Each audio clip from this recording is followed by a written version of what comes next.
Hello friends, कैसे हैं आप लोग। आशा करता हूं कि आप अच्छे होंगे और आपकी पढ़ाई लिखाई बहुत अच्छे ढंग से चल रही होंगी। आज हम निर्देशांक ज्यामिति यानी कोऑर्डिनेट ज्योमेट्री के जितने भी क्वेश्चन बाकी थे आज करने का प्रयास करेंगे। लेकिन उसके पहले यदि आप मेरे चैनल को सब्सक्राइब नहीं किए हैं तो प्लीज़ चैनल को सब्सक्राइब कर लीजिए और बेल आइकन को प्रेस ज़रूर कीजिए। वीडियो को लाइक ज़रूर कीजिए। जितने भी बच्चे देख रहे हैं प्लीज़ एक लाइक तो बनता है। इतना मेहनत करने के बाद यदि आप एक लाइक नहीं करते हैं तो फिर मज़ा नहीं आएगा। लाइक ही सब कुछ है। तो चलिए हम चलते हैं, अपनी क्लास को शुरू करते हैं। हमारा 11 नंबर क्वेश्चन से कल 10 नंबर क्वेश्चन तक फाइनल था। आज 11 नंबर क्वेश्चन से करने वाले हैं। देखिए बच्चों, इसमें जितने भी क्वेश्चन है सभी इंपॉर्टेंट क्वेश्चन हैं। हर टाइप को पढ़ना क्या है आपके लिए बहुत ज़रूरी है। तो चलिए हम शुरू करते हैं क्लास को। आपका 11 नंबर क्वेश्चन है। जब तक इसको हम क्या करें, इसको इसका जगह पे रख दें, ठीक है। अब यहाँ पे देखिए 11 नंबर क्वेश्चन आपको बोर्ड पे दिखाई दे रहा होगा कि बिंदुओं -1, 3 एवं -5 और 7 के बीच की दूरी है। डिस्टेंस निकालना है। डिस्टेंस फॉर्मूला लगेगा, दूरी का सूत्र लगेगा, ठीक है। देखिए बच्चों, बोर्ड पे जो है थोड़ा लाइट की प्रॉब्लम है, लेकिन आपका एग्ज़ाम है, हम थोड़ा स्ट्रगल कर रहे हैं।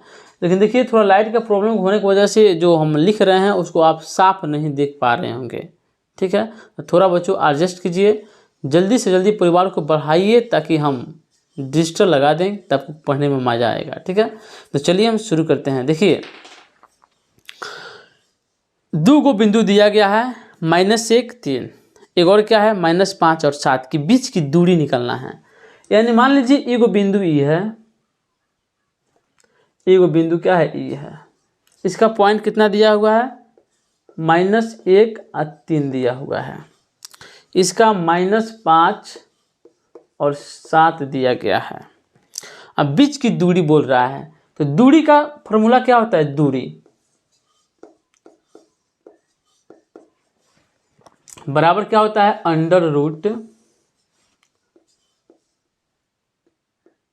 √x1, चाहे ऐसे लिखो x2 माइनस x1 का whole square plus y2 minus y1 का होल स्क्वायर, ठीक है। अब आप यहाँ देखिए, इसमें x2 क्या है। अगर आप इसको x1 मानते हैं तो आप इसको x2 मानिए, y1 मानते हैं तो इसको y2 मानिए। तो y2 कितना है -5, तो -5, फिर माइनस का माइनस। अब x1 कितना है तो -1 है, तो यहाँ पे हम -1 क्या करेंगे, कोष्ठ में दे देंगे। y2 कितना है 7 है और y1 कितना है 3 है। इसका स्क्वायर कर दीजिए, कुछ नहीं करना है, जैसे बना रहे हैं वैसे आपको बनाना है। अब यहाँ देखिए -5 है, अब माइनस माइनस प्लस कितना हो गया 1 हो गया, फिर इसका स्क्वायर कर दिए।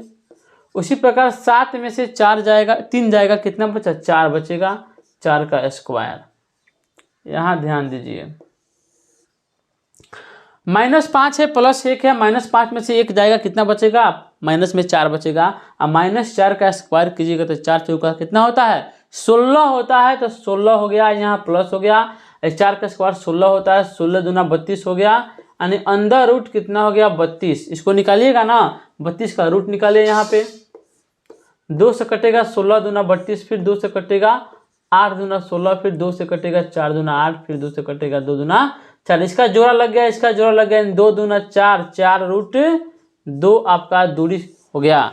4√2 किधर है, ऑप्शन नंबर बी में है, 4√2 इकाई। यानी आपका ऑप्शन नंबर बी सही हो गया। दूसरा नंबर क्वेश्चन है कि 2 बिंदुओं x1 y1 और x2 y2 को मिलाने वाले रेखाखंड को m/n में अंतर विभाजित करती है, यानी अंदर की ओर विभाजित करती है, तो करने वाली बिंदु के निर्देशांक होंगे। निर्देशांक का फॉर्मूला आपने पढ़ा होगा कि निर्देशांक का फॉर्मूला क्या होता है, ऑप्शन नंबर ए हो जाएगा, m1 mx2 + nx1 अब बटा में m + n। फिर देखिए my2 + ny1 अब बटा में m + n। यानी आपका ये फॉर्मूला को ही पूछ लिया है। तो फॉर्मूला को पूछ लिया है तो आप क्या कीजिएगा, ऑप्शन नंबर ए को टिक कीजिएगा, इसको याद भी कर लीजिएगा। इस पे क्वेश्चन हम फिर आने वाला है, उसको हम पढ़ते हैं, ठीक है। लेकिन इसके साथ हम फिर 13 नंबर क्वेश्चन को एक बार देख लेते हैं कि बिंदु 7/10, बिंदु 7/10 किस पाद में स्थित है। तो एक बात आप ध्यान दीजिएगा, दोनों प्लस में है। हम कल इसको बताए थे ना कि प्लस में क्या होता है और माइनस में क्या होता है, यानी प्रथम चतुर्थांश जो होगा, प्रथम पाद जो होगा, उसी में क्या होगा, दोनों प्लस चिन्ह आते हैं। तो हमारा आंसर क्या हो जाएगा, ऑप्शन नंबर ए। यदि आप कल वाला क्लास नहीं देखे हैं तो प्लीज़ कल वाला क्लास जाकर देखिए, तब जाकर आपको समझ में आ जाएगा कि चतुर्थांश आखिर में होता क्या है, किस में माइनस रहेगा, किस में प्लस रहेगा, किस में माइनस माइनस दोनों रहेगा, किस में दोनों प्लस रहेगा, किस में पहला माइनस। मैंने जाकर देखिए यार, कल बता दिए हैं, ठीक है। उसके बाद देखिए 14 नंबर क्वेश्चन। 14 नंबर क्वेश्चन है कि एक्स अक्ष पर स्थित किसी बिंदु के निर्देशांक का रूप होगा। तो एक्स अक्ष पूछ रहा है, तो एक्स अक्ष पर कोई बिंदु तो होगा, लेकिन वाई वहाँ पे 0 होगा, यानी एक्स तो होकबे करेगा, लेकिन वहां पे y क्या होगा, 0 होगा, निर्देशांक है, ठीक है। क्योंकि इसमें x क्या है, इंक्लूड है, लेकिन y यहाँ पे क्या है, 0 है। तो देखिए कहाँ पे है, ऑप्शन नंबर ए में है, तो आपका ऑप्शन नंबर ए सही हो जाएगा। 15 नंबर है कि मूल बिंदु से बिंदु r -x y की दूरी है।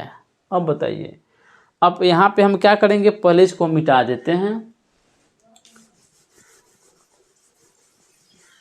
देखिए मूल बिंदु, मान लीजिए ये कोई बिंदु हुआ मूल बिंदु, तो मूल बिंदु का निर्देशांक क्या होता है जी, 0 0 होता है।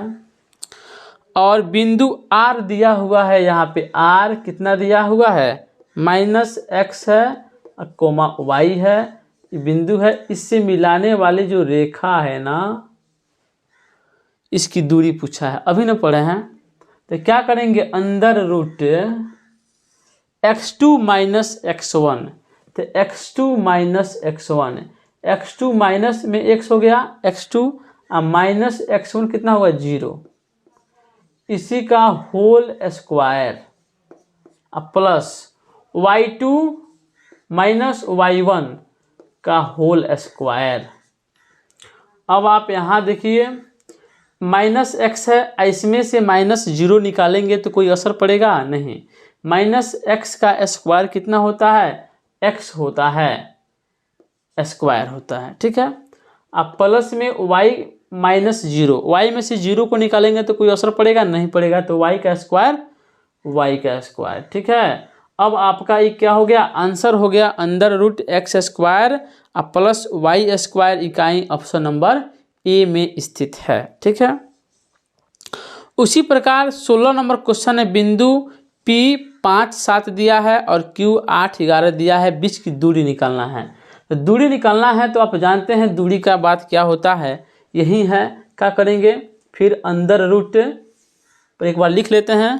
P कितना है हमारे पास, 5 है, 7 है, Q कितना है, 8 है, 11 है, ठीक है।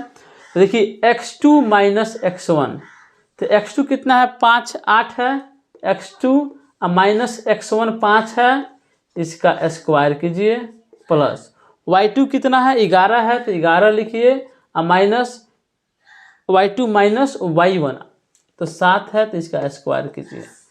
अब यहाँ देखिए 8 में से 5 गया, 3 होता है ना, 3 का स्क्वायर कितना होता है, 9, प्लस 11 में से 7 गया, कितना होता है, 4, और 4 का स्क्वायर 16, तो 16 9 कितना होता है जी, 25 होता है। तो 25 जब रूट से बाहर निकलेगा तो क्या हो जाएगा, 5, यानी आपका आंसर 5 इकाई हो जाएगा, ऑप्शन नंबर बी हो जाएगा 16 नंबर क्वेश्चन का। 17 नंबर क्वेश्चन देखिए कि रेखा y बराबर 4, क्या दिया हुआ है, y बराबर 4, यहाँ देख लीजिए y बराबर क्या दिया है, 4 का आलेख निम्न में से किस बिंदु से होकर गुजरेगी। अब यहाँ देखिए y बराबर जब 4 है, इसका मतलब आलेख ऐसा होगा, और कहीं यहाँ पे 1 2 3 4, यहाँ पे कोई 4 दिया होगा, तो बिंदु वही ना होगा।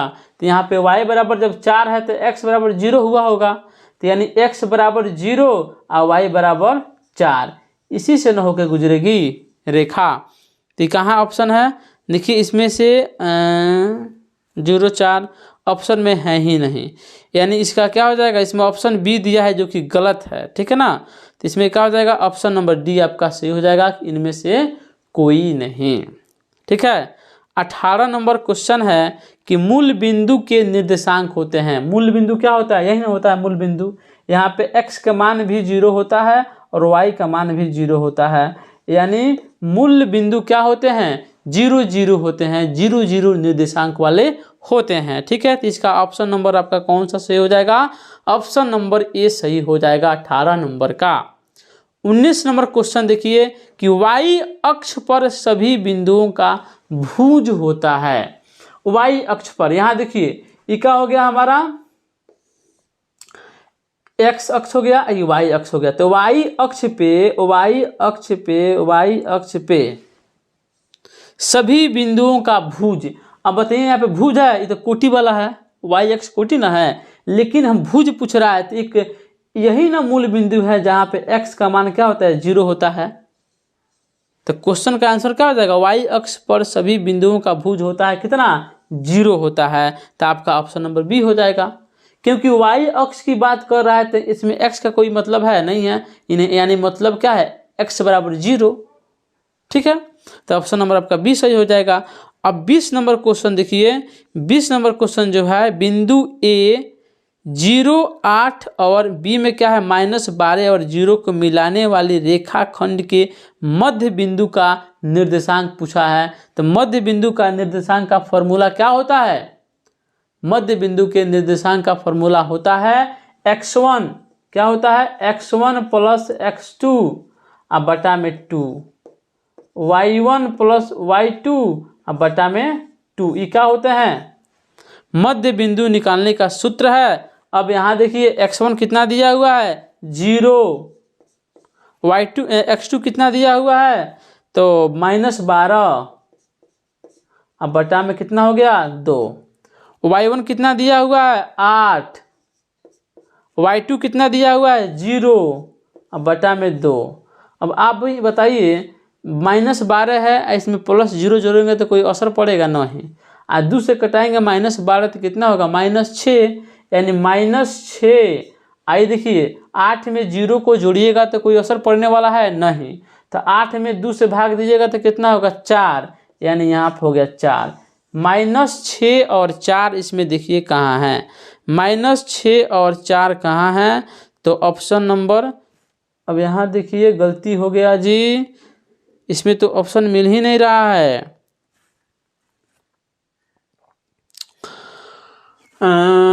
x1 प्लस x2 बटा 2, तो x1 0, ये तो ठीक है, -6 आ गया, y1 y2 तो 8 प्लस 0, 2 से 4 कटा। यहाँ पे देखिए फिर ऑप्शन गलती कर दिया, यहाँ पे इसको +4 होना चाहिए, क्योंकि y1 प्लस y2 बटा 2 न होता है, तो गलती कर दिया फिर, ठीक है। तो आपका आंसर क्या हो जाएगा, -6 और 4 हो जाएगा, ठीक है। इसमें ऑप्शन गलती दिया है तो कोई बात नहीं है, ठीक है। तो आपका 21 नंबर क्वेश्चन क्या होगा, सुनिएगा।